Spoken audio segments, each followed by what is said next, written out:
Welcome to this new edition of our RegTalk. As you know, we have started a series of RegTalks regarding the regulatory information management systems, being now more and more important as the implementation of ISO IDMP is getting closer. Today we have with us Steve Clark. Steve Clark is a representative of Ennov, a well-known regulatory information management system vendor. Steve is a senior regulatory affairs consultant at Ennov with more than 25 years experience in the field of regulatory. Welcome, Steve. Can you add some more information about your past experience? Of course, no problem at all. Thank you for the introduction. So yes, as we said, I'm Steve Clark. I've been in regulatory for 25 years. The last 15 of those really within regulatory operations space. I've worked for a number of pharmaceutical companies, both big and small, mainly in the field of biologics. And I've also obviously worked with software companies in order to primarily help them to develop better solutions for other pharmaceutical and other clients. Thanks a lot, Steve, and thank you for being here. If you don't mind, I will ask you some questions and we can discuss about the RIMS systems and their importance. So to start with, what would you define as a RIMS system and what would you consider as the basic capabilities of RIMS? Well, the general purpose of RIMS systems really hasn't changed since its outset. So its intention is to consolidate regulatory information into one single place to enable us to track and manage registrations globally. That's what it does. So the challenges really are exactly the same as they were 20 plus years ago when the first RIMS system came, hit the marketplace, as it were. And ultimately, it's to replace spreadsheets, bespoke databases that companies have within the regulatory departments. And we still do have those. And of course, this is very pertinent today, perhaps more so than it was 20 plus years ago, for every pharmaceutical company, API manufacturers, veterinary, medical devices, whatever. It's an important part of the business and the control of that information. And it doesn't really matter whether this is your first RIMS system or replacement RIMS system, the drivers essentially are still the same. Now, what we've got to remember is RIMS is kind of the third part of the document management and the publishing triptych. Historically, obviously, the generation of a RIMS solution came from publishing tools. And so at the very beginning, a lot of the source information as far as status data and descriptive information that we were using to create those first ECTs form the basis of the information that was collected within those first RIMS systems. And of course, we mustn't forget that part of the publishing tool is obviously a dependence on the documents that are used in that publishing process. So they've always been intrinsically linked together. Now, today, it's become more important because obviously we are seeing a real momentum in the transformation of both data and documents in unison. And of course, IDMP is a good example of that, where the structured data, along with the documents, is having to be filed in unison to the health authorities. So in my view, this is just basically the regulations as they are now, as they will be in the next months and years, strengthen the need for a single regulatory ecosystem. So perhaps a more elegant way of describing what a RIMS system is that a RIMS system is to emulate the regulatory business process in order to track registration status and provide information in order to influence future business and regulatory strategy. Finally, it should be used to ensure consistency in the rendering of information. So I'm talking about both documents and data, which is then submitted to the authorities. Because obviously if you're submitting documents and data together, they have to be telling the same story.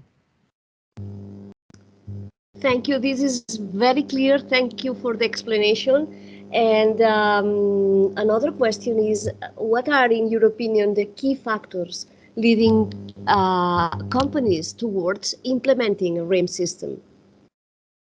Okay, well, I think there's been undoubtedly a change over the last 18 months or so towards what we're calling structured content submissions. So that in essence is IDMP, UPD, and a number of other different submission vehicles, if you like. And that seems to be largely the biggest driver for existing clients and new clients through 2021. And the reason for that is, I think, a combination of a number of things. Primarily, obviously, in the last 12 months, we've seen a huge increase in the definition of the regulations, particularly around IDMP and UPD, which has obviously increased interest, and obviously we're getting closer to some significant deadlines, and that's become clearer. So that's obviously has, within the market, increased people's interest in structured content submissions.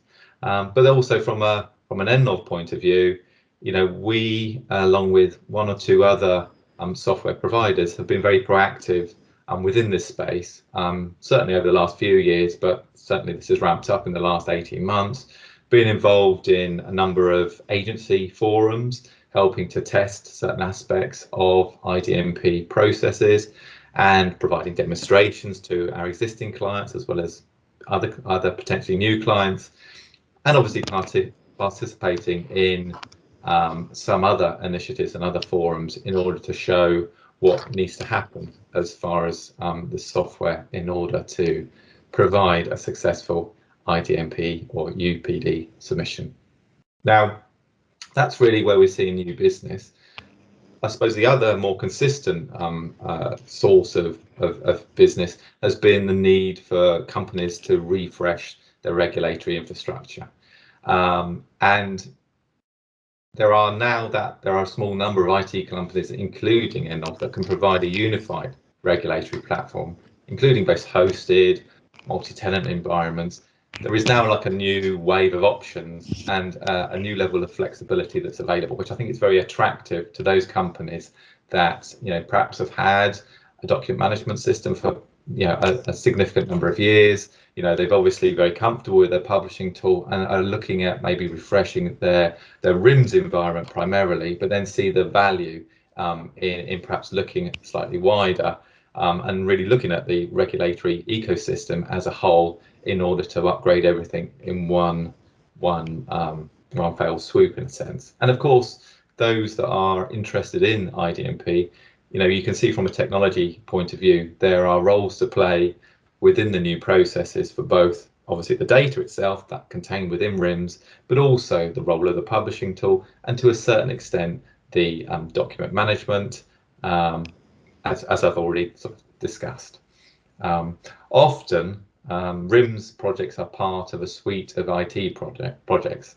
So generally, when we come to a client and they're talking about an end-to-end regulatory refresh, this generally is extended beyond just the regulatory sphere. And so we've seen an awful lot of companies talking about master data management or even artwork production and a number of other different things that are sort of ancillary around the regulatory infrastructure.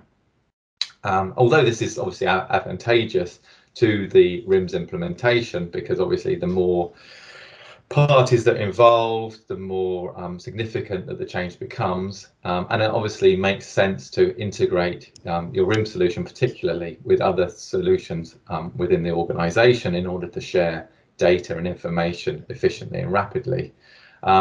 We do find that for the RIMS implementation itself, often the RIMS team in this instance have to really take their place at the table and to some extent fight for their requirements along with everybody else. So it can be useful to have a wider scope to the project, and it helps to fight against obviously silos that happen between departments, and gives opportunities for the business to rationalize these processes.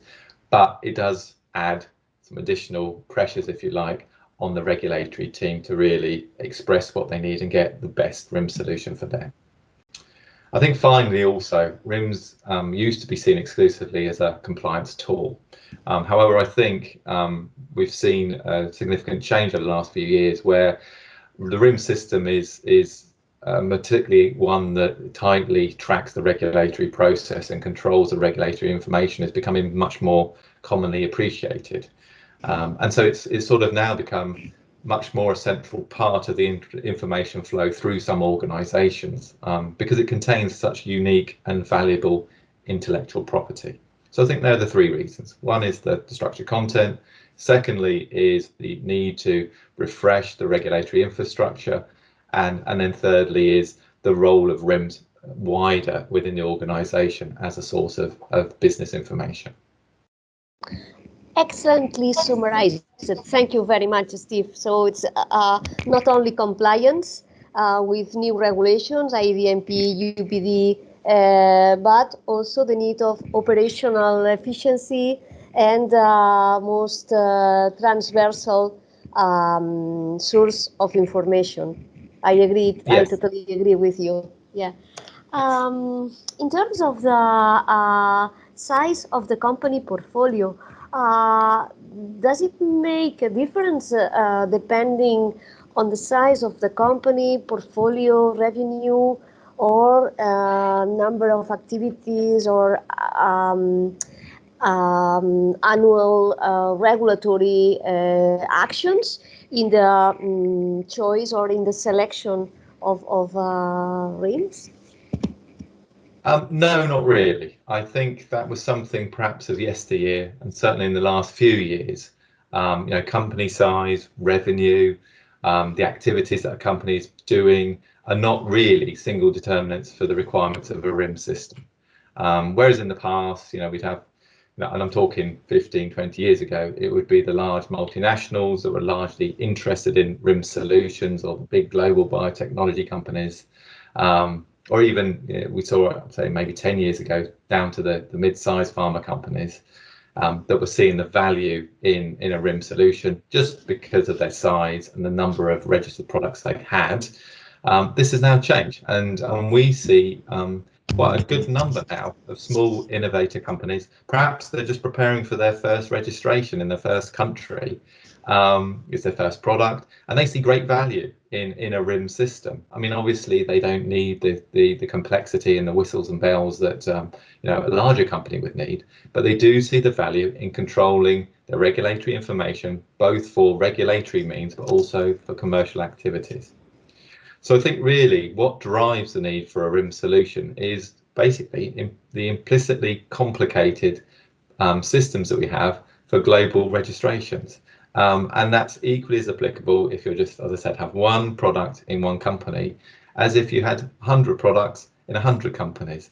It's still a very complicated process. And many smaller companies are realizing that regulatory software is an important business tool, as well as essential for compliance. And of course, if we think about it, we're also integrating within those RIMS tools, and it's becoming an expectation that we will have systems for delivering that regulatory information. IDMP being a great example of that, where you need to be able to produce data in a convenient packet for an authority alongside your documents. So even for a single product, you do need a solution. Now, the actual marketplace as far as RIM solutions has dramatically changed over the last few years, and revenue is really no longer a barrier. It's a highly competitive space, as I said, that's changed dramatically over the last 10 years. And as I said before, it's no longer the case that RIM systems are purchased by biotech companies or top 20 pharma companies. They are something that the generic companies, the medical device companies are also interested in, and rightly so.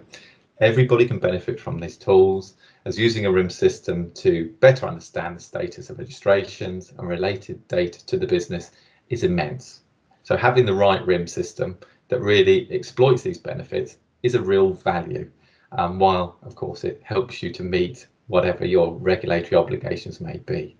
And so interestingly, you could look at this and say this is a real example of where regulation around the world, and I'm not talking about regulation exclusively in the European Union, but regulation around the world, is becoming the foundation for this, what I see as a fundamental business improvement. Thanks. That was, in fact, my next question, and it is related to this topic. So, how does having a RIM system improve or affects the impact assessment in the pharmaceutical company?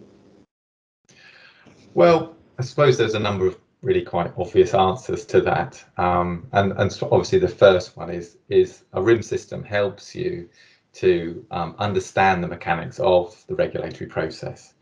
So it helps us to have a view of how things are moving through our processes and what happens when they leave our organisations. So it gives us an idea of what needs to be done and what products are effective. So we can look at what precedents have happened in the past within our RIM system in order to understand what may happen in the future. So the option to assess internal regulatory intelligence with regard to previous precedents, as I said, can be very useful in either selecting the most profitable strategies or in challenging previous regulatory decisions. Anybody who's been in regulatory affairs for any amount of time will often go back to old files, and you will see things that have happened through that negotiation process with the authorities, which you would not get away with perhaps now, or seem rather strange. There were good reasons at times, but time moves on. So it gives you that opportunity to look back and collect that type of data. Of course, another sort of obvious answer is retiring products that are inactive due to sales, so sunset clause in effect. And again, this is quite an obvious answer. Using a RIMS system to assess wider company costs and to contribute in activities such as product transfers or mergers and acquisition activities is also often an unappreciated value. So you've got two things there: the performance of a particular product and whether there is value in continuing that product in that assessment, and then of course you've got other assessments which the business needs to undergo periodically, such as mergers and acquisitions.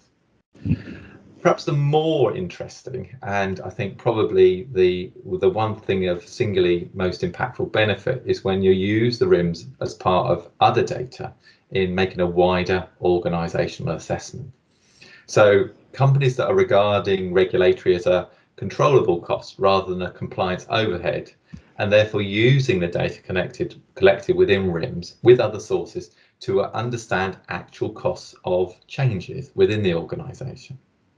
And so I have first-hand knowledge of a particular company that used an analysis of their existing RIMS data, not only to make an argument to replace that RIMS data, but also to use it, the grounding for it, the economics of making that replacement, based on taking that data and using it to evaluate some of the activities they were doing. In this instance, it was manufacturing changes, and really trying to assess whether a manufacturing change, which obviously was to the benefit of the manufacturing process, whether it actually made economic or practical sense. So this particular company, after doing this type of analysis, and it was a high-tech company, very cutting edge in both its manufacturing processes and its products, came to the conclusion that almost 60% of the manufacturing improvements that were coming through change control had no or minimal effect overall, and actually had a negative financial impact after everything was considered, the end-to-end costs, including regulatory affairs, and more importantly, the timelines for approval. Because often, things move on, and so we've all been in instances, particularly within CMC, where there's been an improvement, and that improvement has been superseded before even we've got the registration or the changes to the registration included in the license, because sometimes things take so long, particularly when you're managing multiple licenses in multiple regions of the world. So those kind of considerations, particularly time to approve, are very important and will be a good indicator of whether a change is practical and reasonable and whether it isn't.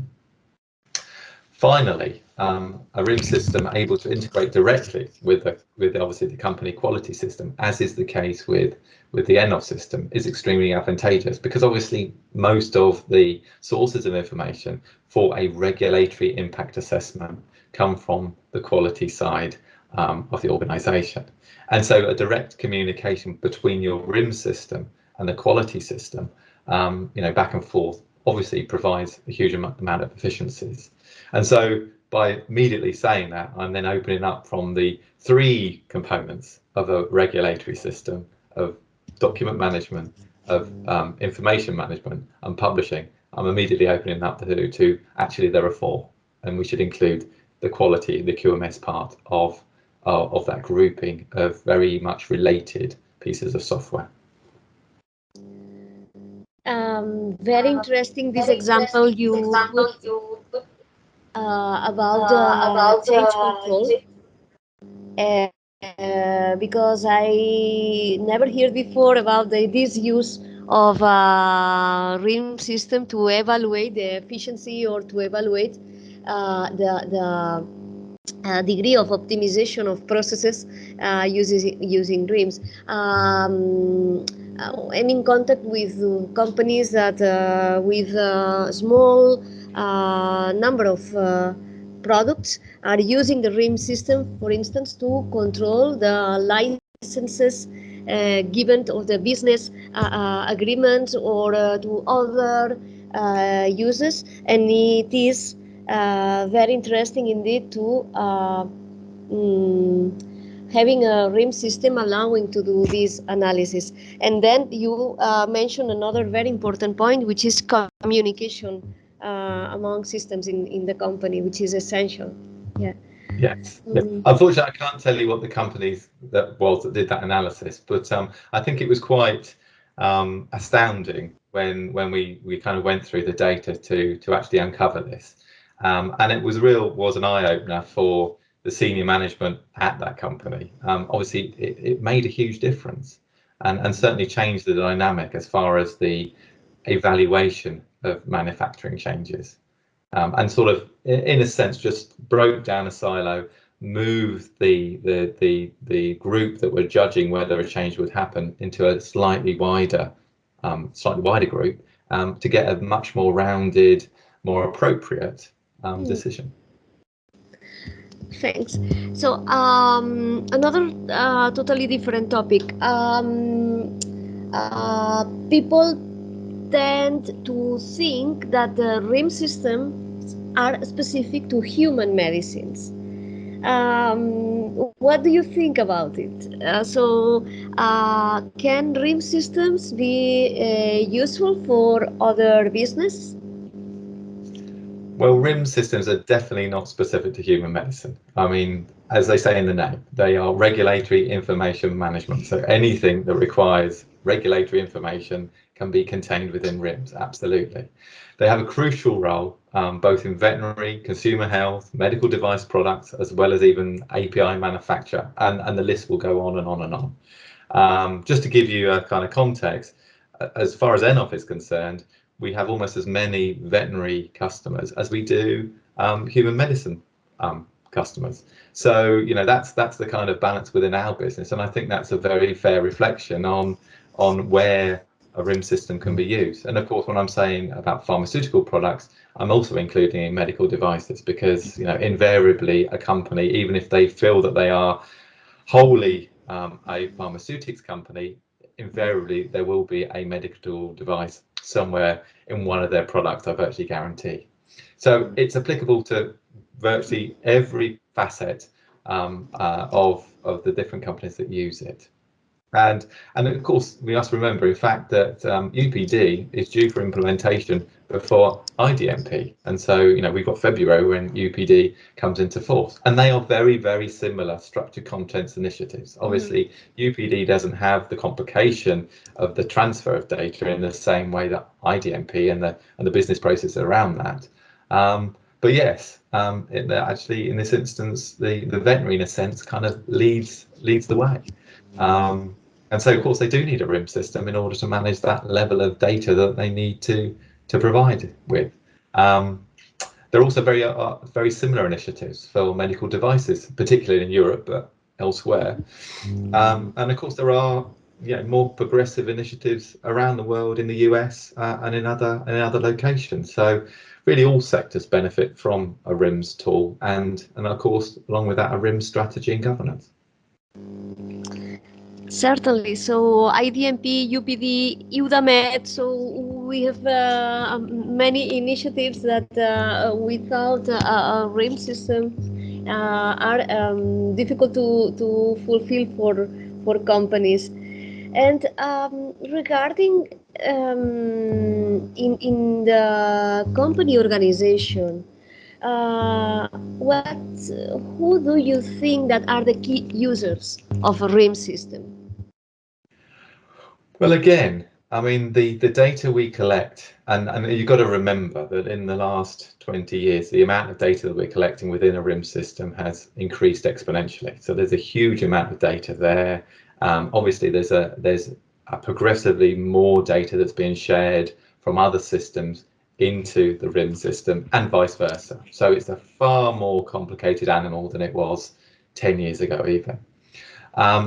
And also, really, although RIMS doesn't need to be exclusive to RA, but in practice, it often is treated this way. And I think this is chiefly because of, the way we look at regulatory, and it's sort of this little bubble as part of the pharmaceutical part of the organisation. Of course, it has its own departmental budget, it has its own functional constraints, and so because it's paying for it, then ultimately the RIMS, it's got regulatory in the name, is owned by the regulatory department, and therefore the key users tend to be, your regulatory strategists, your global and local regulatory professionals, project managers, that kind of thing.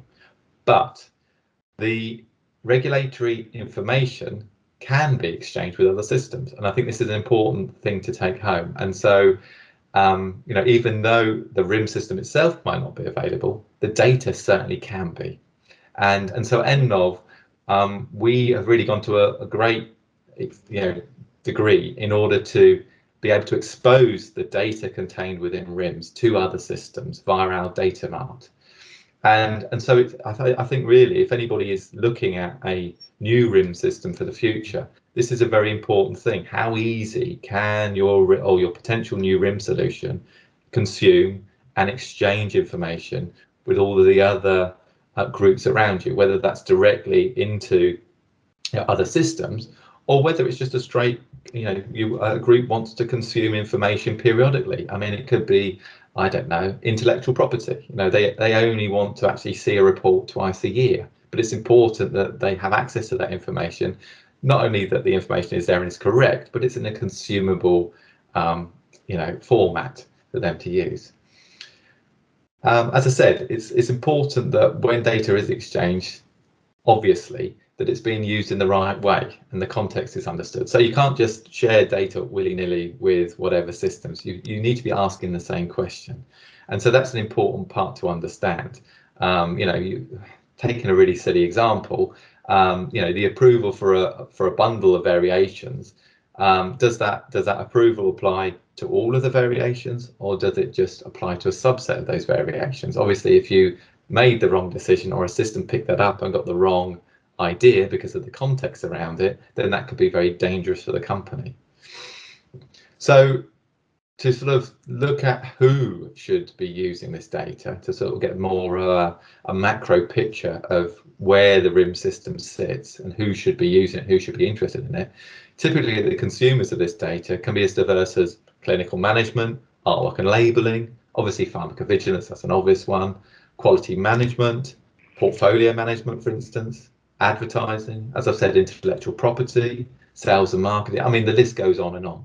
So, although these groups may not have access to the RIMS system as it stands, they're obviously our stakeholders because they need to consume that data.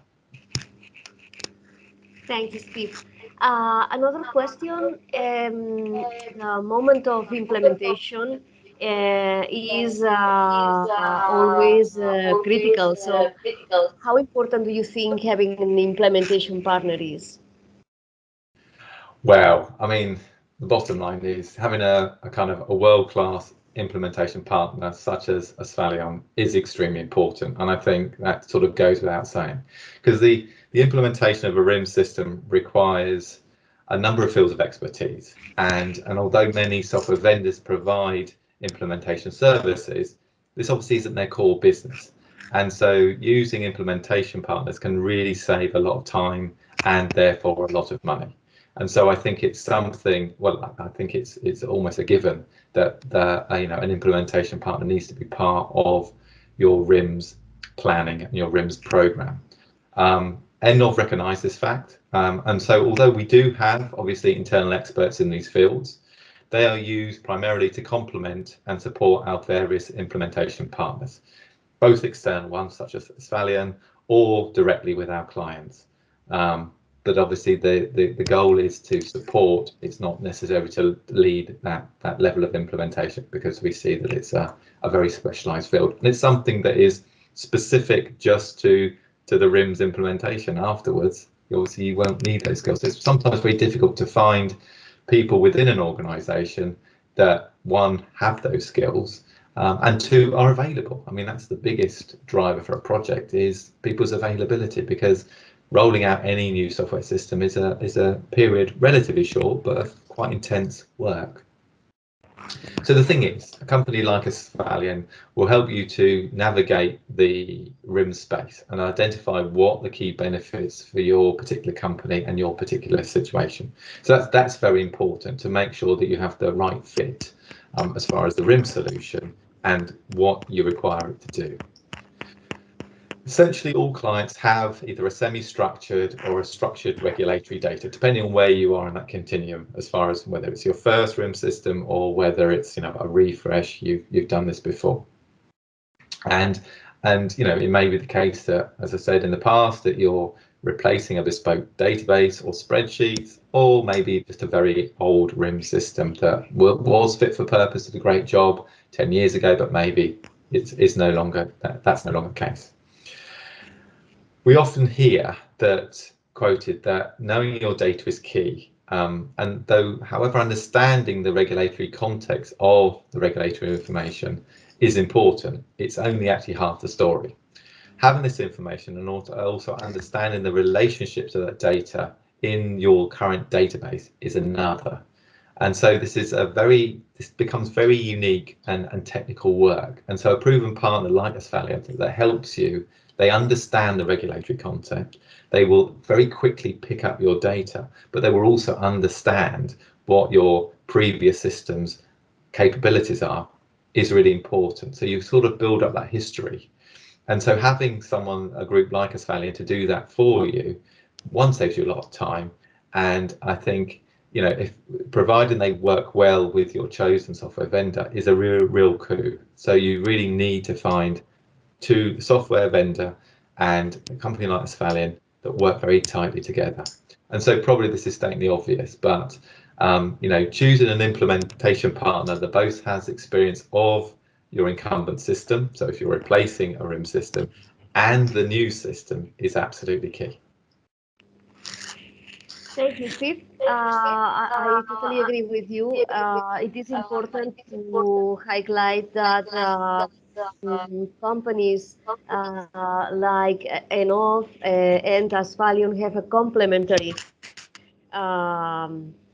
aspects, and we can provide the smooth implementation process to companies acquiring a RIM system, or changing from one RIM system to another, or changing, or whatever. And my last question for today, how is the adaptation to the new ISO IDMP standard Planet at your end? So, I mean, ultimately, the ability for a user to easily search, collate and consume regulatory data allows quicker internal responses to authority requests, and therefore allows more time for the company to formulate a position, how it wants to show itself within those regulatory responses. So from a regulatory department point of view, being able to see open regulatory issues, product status, or project status enables you to plan your workload with obvious value to budgeting and resource planning and training and all those other things that need to happen in order for a regulatory department to work, which a RIM system would provide you with. More so now, regulatory data has an external purpose, which immediately makes it of more value to the company. And of course, as you said, ISO IDMP is just one of many developing initiatives from many global agencies. And of course, we can't argue against the reason for that. Obviously, we all have a desire to improve patient care and be able to exchange data more efficiently. This will have an inevitable impact, a positive impact on this. But of course, that goes alongside with that is the fact that it will always be continuously improving. So it's always going to be a moving target. So the key to this is to make sure that your RIMS system is able to keep up. And obviously ISO IDMP is a good nucleus and focus at the moment for companies to really improve and take more of a critical look at their current RIMS tools and RIMS strategies. One thing is, obviously, when we're talking about improvements from a RIMS system, is that, as with all initiatives, it is key to be involved early on within those initiatives, understand the overall objectives and the rationale. And of course, these projects take an awful long time, and it's not really the time of the project isn't when the software provider arrives and we start to design and build the solution.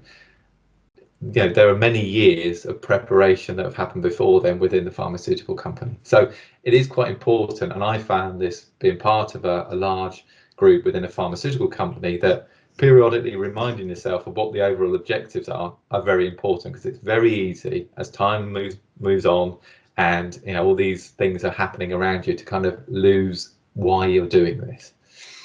In addition to that, you do need to be proactive in that development.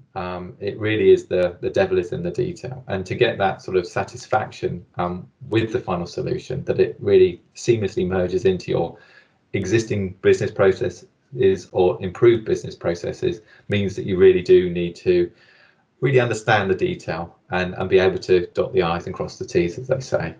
And so that really is key to that, finding that right strategic partnership with the software provider and implementation vendor and all the other groups of people that you need in order to make this work as seamlessly and smoothly as possible. And then to this end, Ennov has invested heavily, particularly obviously in ISO IDMP, which has kind of been evident, I think, over the last few months and years in our particular direction our software development has taken. And of course will continue as the regulations develop and obviously beyond.